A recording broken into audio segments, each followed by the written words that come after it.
Oh,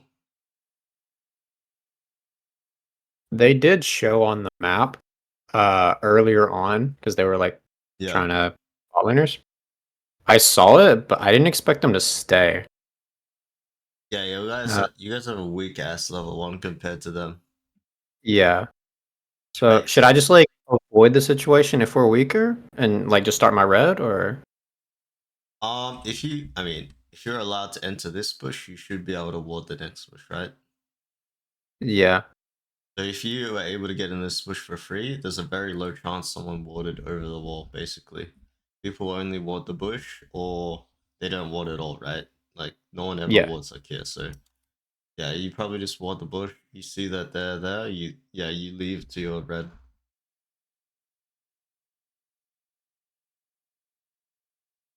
Yeah, I think it was smart by them. I mean, they have Silas, Nidalee, you guys have a Cassidon, Twitch, Ezreal strong level 1 too.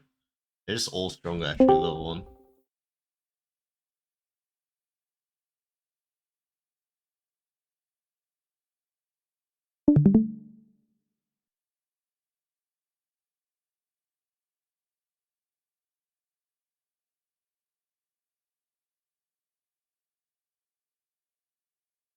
What do you think about this top situation here?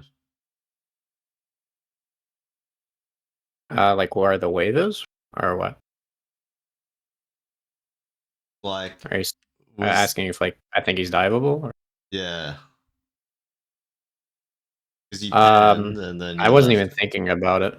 I was more of just, like, trying to pay attention to where Nidalee was on the map. Okay.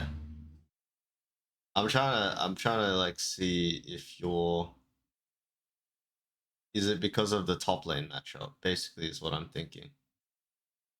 Are you thinking like just because it's tank versus tank, it doesn't matter as much? Or is am I just completely missing there? I wasn't even thinking about what his HP could be at. Okay, okay. I think whenever you have a stacking wave, like you looked, and then if Shane gets one more good trade, this guy is 100% dead. Yeah. Like look at that massive wave. Should definitely be a look, but if obviously if you can't do it, you can't do it. I agree that you ignored your mid call there. I think you can't really do anything about the situation. I don't know what he wants you to do, but I don't think there's anything successful that can happen in that situation. Or they dived.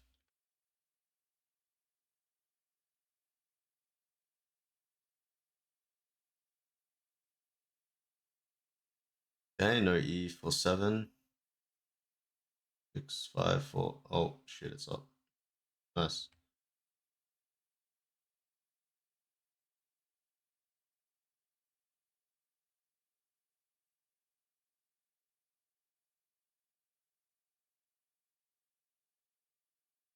Oh wow. That's an eh? The Ignite Cassidon. Nice. Clean. Us is roaming bots. What?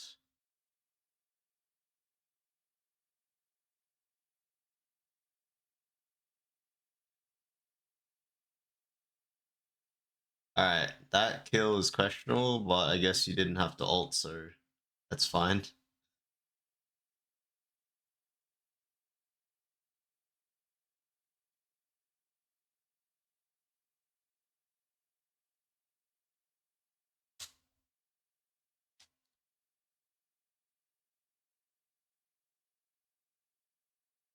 Oh, nice.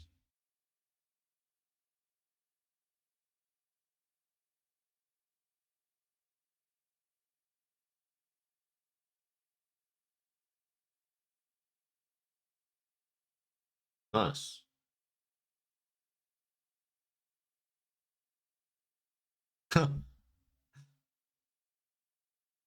Oh well.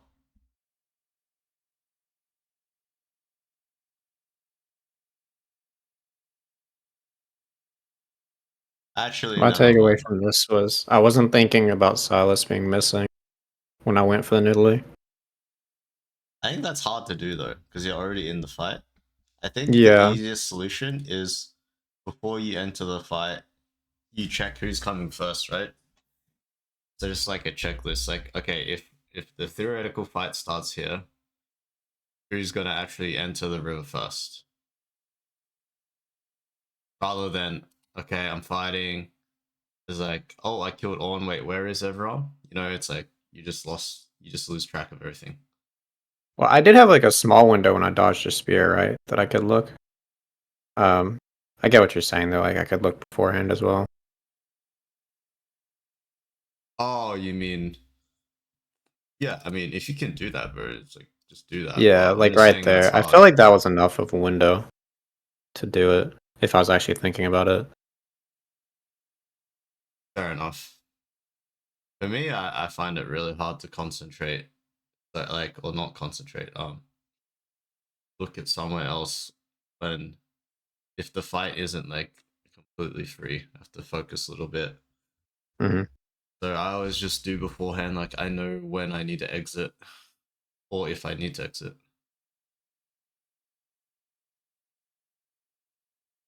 Holy shit. You think your approach could have been to just walk off and stride break the next Yeah. guy? Yeah. Well, I was thinking I just pulled the trigger too early in general. Like wait a little bit for my Twitch to get closer. Okay, yeah, that works too. I think with stride break and Noctreads, they're not running away anymore. This guy just jumped onto the ward. So that's 4 seconds.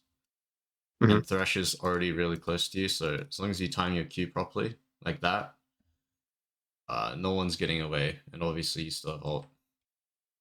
I think that could have been a lot better than just killing Thresh. I feel like 2 people should die if you hit your stride on Thresh and Nilly.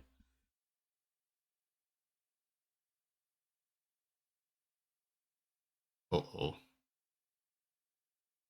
okay.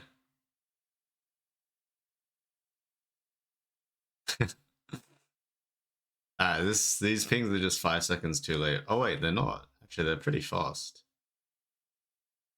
Never mind. I felt like I gave them plenty of Okay, warning. okay, never Just mind. went for it anyway. Yeah, never mind, never mind.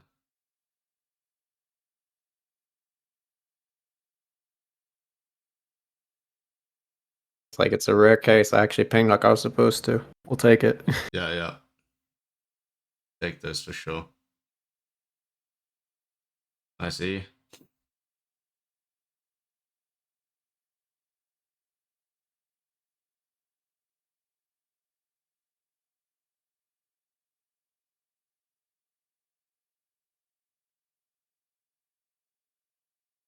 Oh my god. The predict. Wait, was that a predict or was it like you got No, in midair? it was not. It just happened to connect like that. Nice. Mid tower, Grobs, Herald, trade bots. Okay, what goes wrong here? I think this was me not respecting that Castle needed to reset and their death timers are almost done. Yeah. It's like tempo assessment basically. I think that's the takeaway for this play because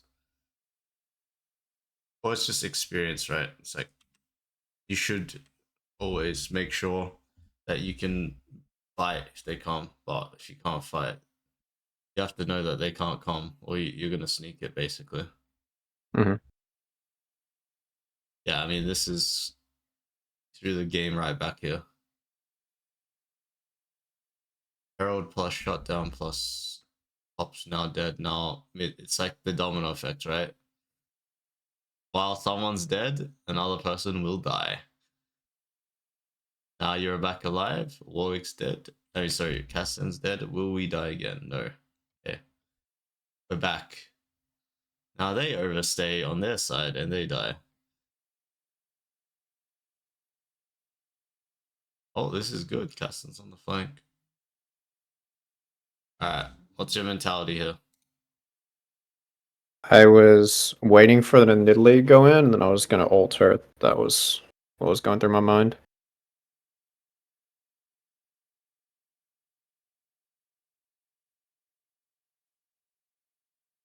So the thing is you see Caston's positioning, right? He's on the flank. Mhm. Yep.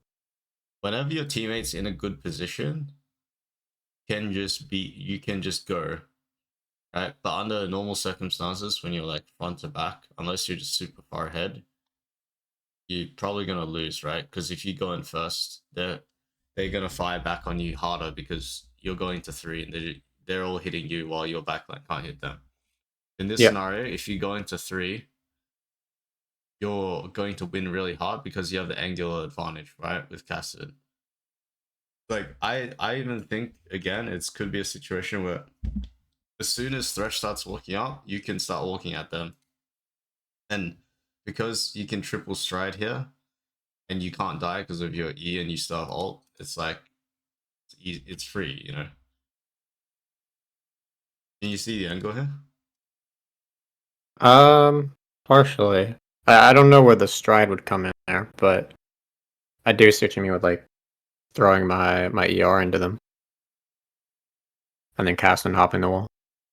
Yeah, I mean, you essentially did the same thing, but it should never be one, it should never be a 50-50, and two, like, you could have even started going, like, pinking the pit and turning the corner, right? Like this corner right here, Yeah. to gain distance on them, or close the distance, rather.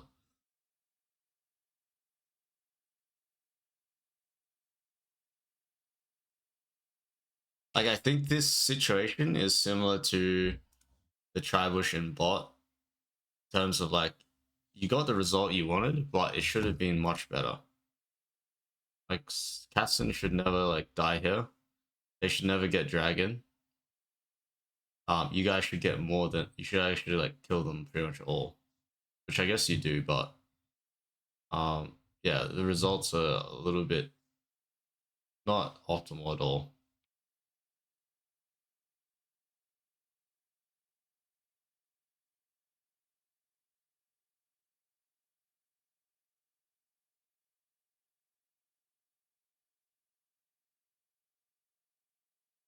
Jesus.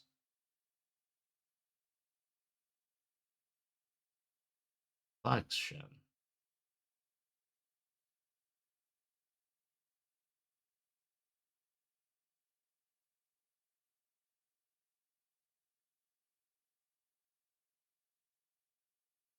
Tempo is cast an FTP. No, he doesn't. Nope.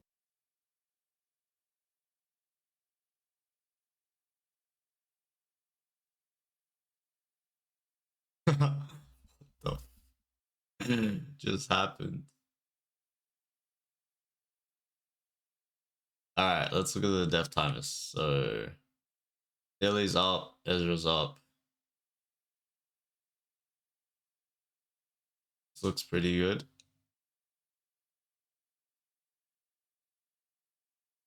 All right, Sauce is up. Fresh is up.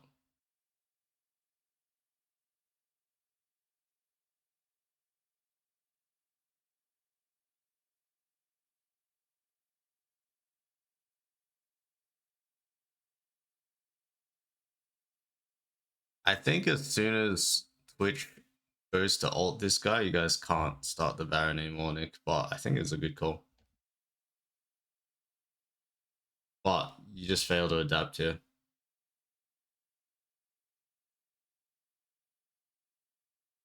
Because they're all like, there's like 14 seconds, right? Here. Yeah. And you're already on the Baron. And you have enough sustain because you're Warwick. And you have like an 80 carry, which isn't like Jin. So you actually do damage to Baron. It's just that 10 seconds he wastes hitting this guy when Nidalee can heal. So she can obviously come back. Right? She's full HP now, right? So it's a waste of time.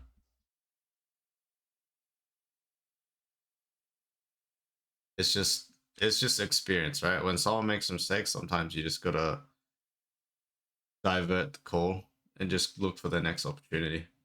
You just tunneled too hard on the Baron. Mm-hmm. When it was a good call originally, but things change.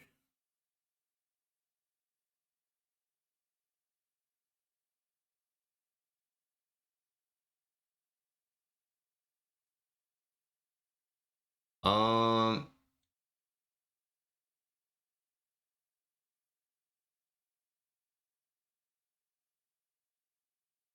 do you think about this scenario?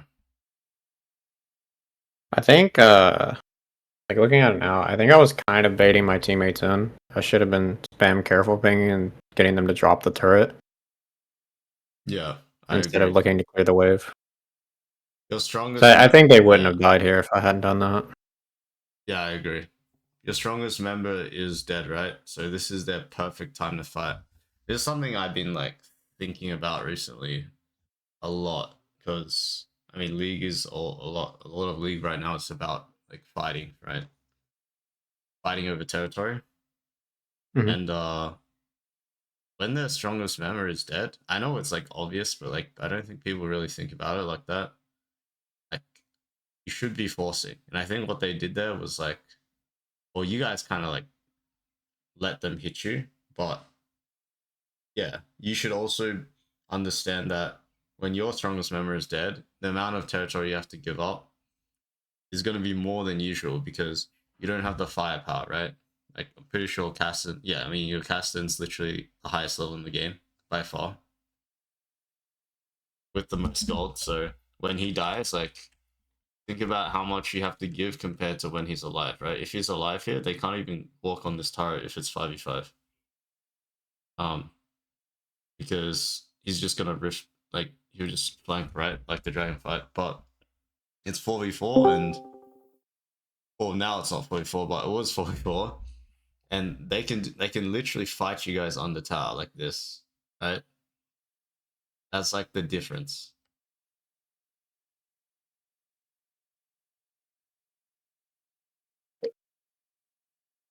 Same if your strongest member engages first, so he has to tank all the abilities, right? That's a problem. Yep.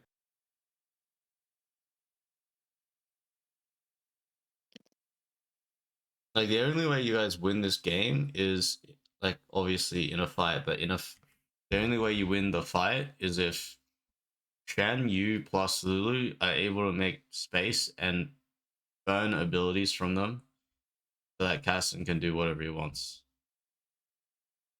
This is good already. Caston is like scaring them, so like they can't walk forward properly.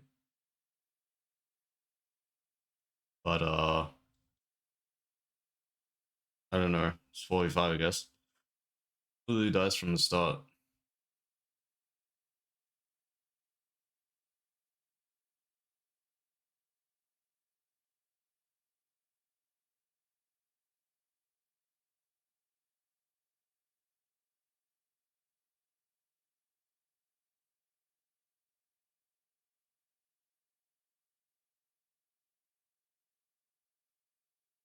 My current thought was we go kill Ornn and then rotate back mid, but it took more of us than I would have liked to kill the Ornn. So I was wanting to just be like 2 or 3 of us while the others catch mid wave. Yeah, it should be. Oh, jeez. I mean, It was like Twitch and Lulu followed. yeah. Yeah, that was unnecessary. And then Twitch, I don't know where Twitch is going, but going into the enemy team, thinking he can fight Italy or Silas, which is completely false.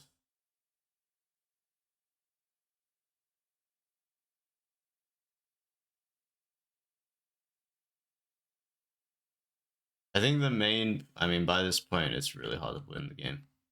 I think the Yeah. main takeaway is assessing tempo before you gank, like in case of any counters from like lane priority in other lanes or support move. And then the other skill, which is very similar, is assessing death tempo for objectives, like the Yep. Baron and then the not the The Dragon, Herald as well. the Herald, exactly. And then the last, like the other small point that's important as well is we talked about the Dragon as well. When your teammate has a flank, you can just front to back engage to create like an angular advantage for Casson, basically. Like what I just said earlier about if they use their abilities on you and you can survive it, your flanker will kill them all, right? Because they have no abilities left to block Mhm. flanker.